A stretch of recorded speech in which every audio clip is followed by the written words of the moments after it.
1 साल पति पत्नी साथ रहते हैं बिना गर्भ निरोध का इस्तेमाल करते हुए, उसके बाद भी आपको प्रेगनेंसी नहीं होती है, तो वैसे कपल को ट्रीटमेंट की ज़रूरत पड़ती है। अगर अंडे आपके नहीं बन रहे होंगे तो हम ओव्यूलेशन इंडक्शन दवाइयों से अंडे बनाने की कोशिश करते हैं। अगर दवाइयाँ से नहीं बनी तो फिर हम आगे फर्दर इंजेक्शंस या फिर IVF का सहारा लेते हैं। जो हमारे इंजेक्शंस है हार्मोन के, हमारे जो मीडियाज़ है, हमारा जो IVF लैब है बहुत ही एडवांस्ड हो चुका है, जिसकी वजह से हमारा जो सक्सेस रेट है 60 से 70% पर साइकिल हो गया है, जो कि एक बहुत अच्छा सक्सेस रेट है। एक ये ऐसा फील्ड है जो कि बहुत ज़्यादा रिजल्ट ओरिएंटेड है।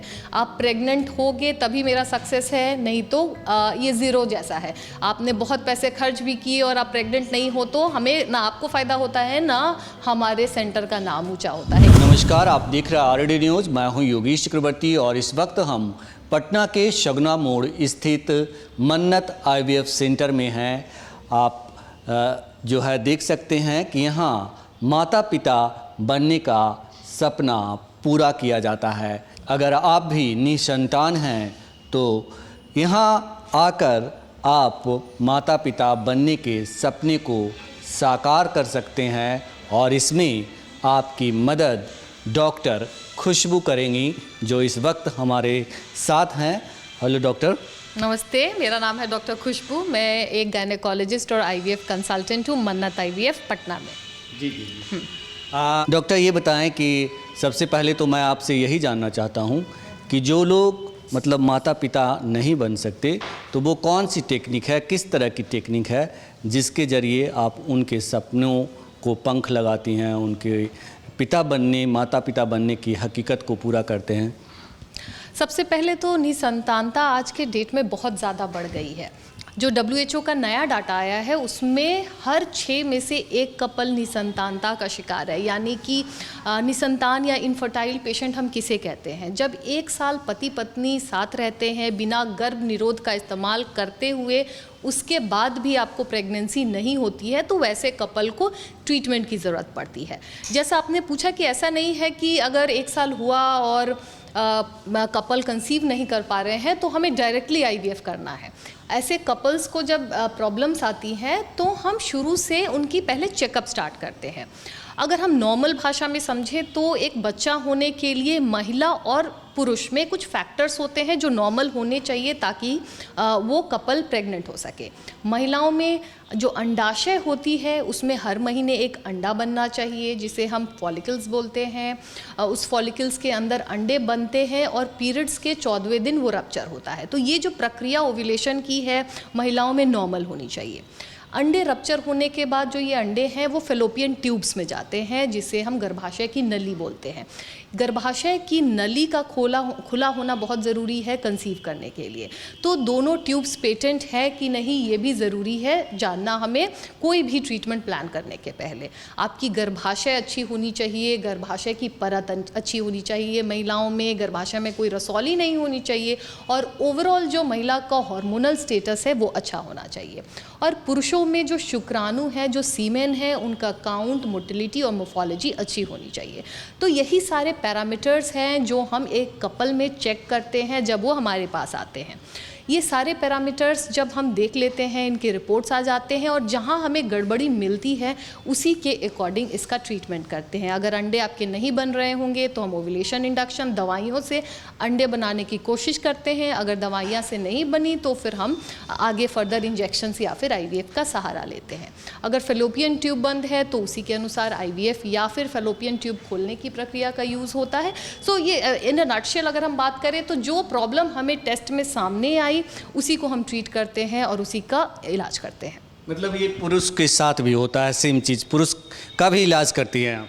बिल्कुल। एक्चुअली पहले लगभग इनफर्टिलिटी के केसेस में 60% महिलाओं में इश्यूज़ होते थे और 30% पुरुषों में, 20% मिलीजुली कुछ पुरुष कुछ महिलाओं में प्रॉब्लम होती थी। बट कुछ लास्ट डिकेड मतलब 10 इयर्स में देखा गया है कि महिलाओं में तो प्रॉब्लम्स जैसी थी वैसी ही है, लेकिन पुरुषों में जो इनफर्टिलिटी के केसेस बहुत बढ़ गए हैं, जो पुरुषों में कारण है सीमेन पैरामीटर्स है खराब होने के, वो बढ़ गया है, जिससे कि लगभग 40 से 50% इनफर्टिलिटी के केसेस में अब पुरुष में खराबी जिम्मेदार है, जो कि बड़ा नंबर है और ये काफ़ी बढ़ रहा है। मे बी हमारा पोल्यूशन, हमारा लाइफस्टाइल कहीं ना कहीं ख़राब है जिसकी वजह से ये हो रहा है, लेकिन पुरुषों में प्रॉब्लम्स काफ़ी ज़्यादा बढ़ गई हैं। जी जी जी। तो जब पुरुष मिलते हैं आपको, ऐसे पुरुष में गड़बड़ी है, इसकी वजह से वो माता पिता नहीं बन पा रहे हैं, तो वैसी स्थिति में मतलब उनका भी आप ट्रीटमेंट करती हैं? बिल्कुल बिल्कुल, हाँ। जब भी ये इनफर्टिलिटी सिर्फ एक महिलाओं में प्रॉब्लम नहीं है, ये एक जॉइंट वेंचर हम कहेंगे, जहां हमें महिला और पुरुष दोनों को ही ट्रीट करना पड़ता है। जो भी प्रॉब्लम हम फेस करते हैं उसके अकॉर्डिंग ट्रीटमेंट करते हैं। अगर पुरुषों में शुक्राणु की कमी है तो पहले हम दवाइयाँ, एंटीऑक्सीडेंट्स और लाइफस्टाइल मॉडिफिकेशन बोलते हैं, मतलब कि खान पान आप अच्छा करें, एक्सरसाइज करें, अपने फूड हैबिट्स को इम्प्रूव करें, बाहर का खाना ना खाए, तला भुना ना खाए, जो धूम्रपान, स्मोकिंग, अल्कोहल, गुटखा चबाना, ये सारी जो चीज़ें हैं वो बहुत ज़्यादा रिस्पॉन्सिबल हैं कहीं ना कहीं मेल में सीमेन पैरामीटर्स ख़राब होने के लिए। तो हम इन सारे पेशेंट्स को इस बारे में अवेयर कराते हैं कि ये जो आपकी हैबिट्स है, इसी की वजह से आपको इनफर्टिलिटी हो रही है और इसे आप बंद करें। पेशेंट इसे बहुत अच्छे से लेते हैं, उन्हें समझ आता है कि यही कारण है जिसकी वजह से उनको बच्चा नहीं हो रहा और वो पिता नहीं बन पा रहे हैं, और ये कुछ चेंजेस वो अपनी लाइफ में करते हैं तो 3-4 महीने में कई बार अपने आप बच्चा रुक जाता है। जी जी जी। डॉक्टर, वो स्थिति कब आती है जब आपको आईवीएफ का सहारा लेना पड़ता है?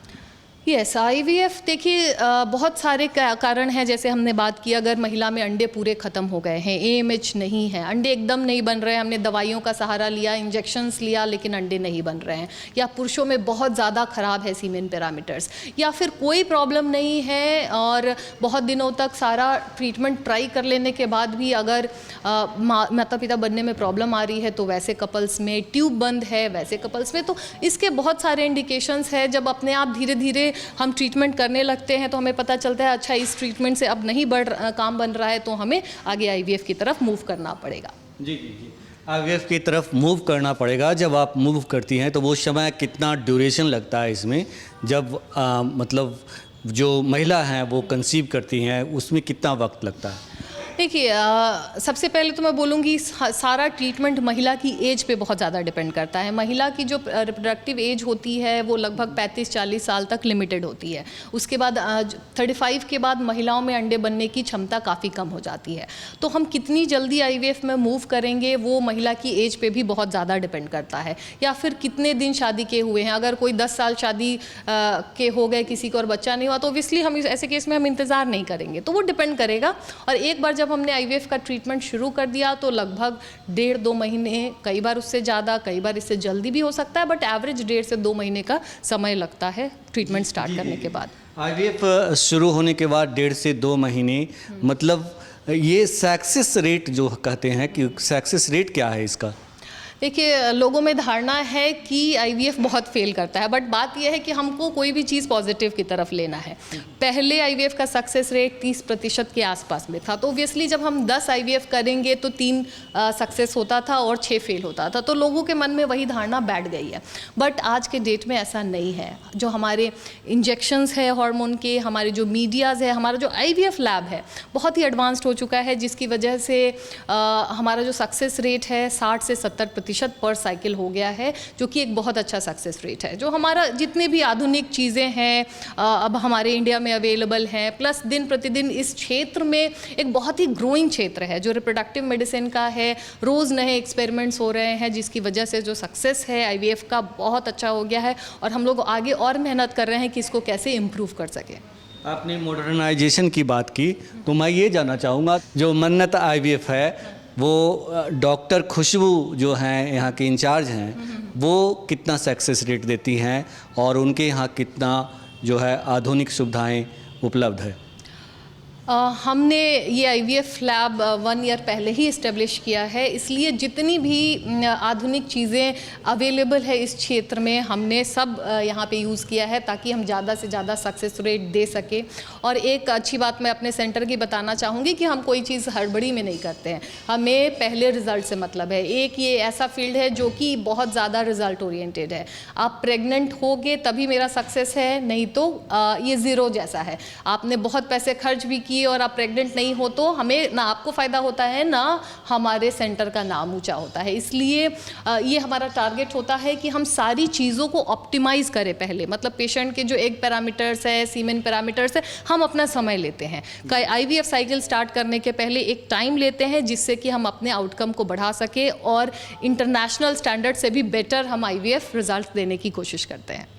तो अंतर्राष्ट्रीय स्तर का रिजल्ट डॉक्टर खुशबू देने की बात कर रहे हैं। मन्नत IVF और क्या कुछ करता है, इस बारे में हम डॉक्टर खुशबू से अगले एपिसोड में जानेंगे। फिलहाल बने रहिए हमारे साथ। आप हमें फेसबुक पर फॉलो कीजिए, यूट्यूब पर सब्सक्राइब कीजिए, ज़्यादा से ज़्यादा लाइक कीजिए, शेयर करना तो बिल्कुल नहीं भूलिए। धन्यवाद।